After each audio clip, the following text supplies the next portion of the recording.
njia zenu, tengenezeni njia zenu, tengenezeni njia zenu, tengenezeni njia zenu, badilisheni nia za mioyo yenu. Nasema kwa neno la Bwana, badilikeni watu wa Mungu. Sikilizeni niwaambie, neema ya wokovu inawaita. Sikilizeni niwaambie, neema ya wokovu inawaita. Kimbilieni kwa Yesu mapema, kimbilieni kwa Yesu mapema, kimbilieni kwa Yesu mapema.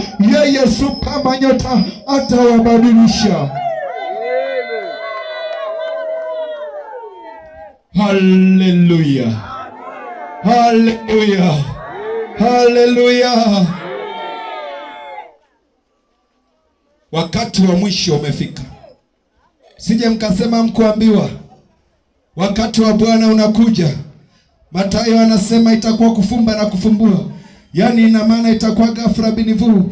Biblia inasema wawili watakuwa kondeni, mmoja ataliwa, mmoja ataachwa. Wawili watakuwa mashineni wakisaga, mmoja anatwaliwa, mmoja anaachwa. Wengine watakuwa kanisani, mmoja atwaliwa, mmoja aachwa. Hapo sikiliza, itakuwa kilio na kusaga meno, itakuwa kilio na kusaga meno. Biblia inasema ya kwamba itakuwa kilio na kusaga meno. Kama umeshawahi kulia kwenye maisha yako, ninaamini haujawahi kusaga meno. Siku hiyo itakuwa kilio na kusaga meno. Utaijutia nafsi yako, utakumbuka Injili. Wakati huo, wakati wa kutubu haupo tena, utakimbilia kanisani.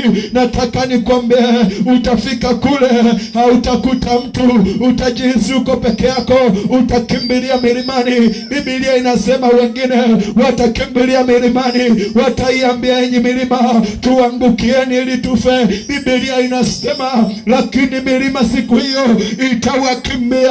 Kwa sababu